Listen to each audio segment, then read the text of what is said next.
ia vir de vovó? Ia vir de vovó? Eu nem eu sabia. Não? Eu nunca perguntei, eu sempre achei que fosse coisa dela, da cabeça dela. Não, isso aí ainda vem de vovó, já vem vindo, ó. É milenar. É milenar, Kevin. Vovô Felipe.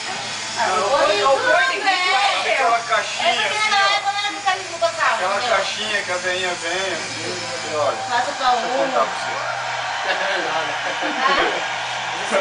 Aí passa todos os ensinamentos. É Você não milenar. recebeu a caixinha, né? Já.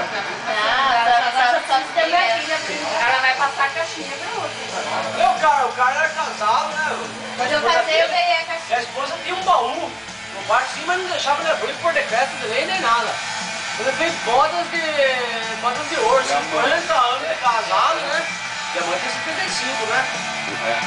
Bodas de ouro, 50 anos de casado, a mulher dele falou pra ele, ó, pode pedir o que você quiser, hoje já tava velho mesmo, né? Pode pedir o que você quiser, pode pedir o que quiser. Pode.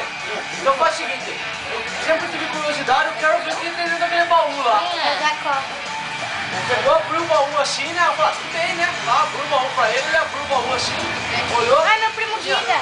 25 mil dólares, 6 Meu batatas. primo Giga. Aí ele pegou, olhou assim e falou, viu? Mas, por que essas batatas aí? Não, não é o seguinte. O lance é que, cada vez que eu traí você, eu pegava e guardava uma batata aí no baú. Ah, mas então tá bom, 50 anos juntos, 6 batatas só, sossegado, beleza, nossa, perdoada, boa.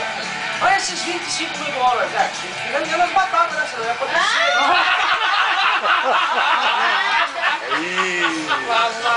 ser.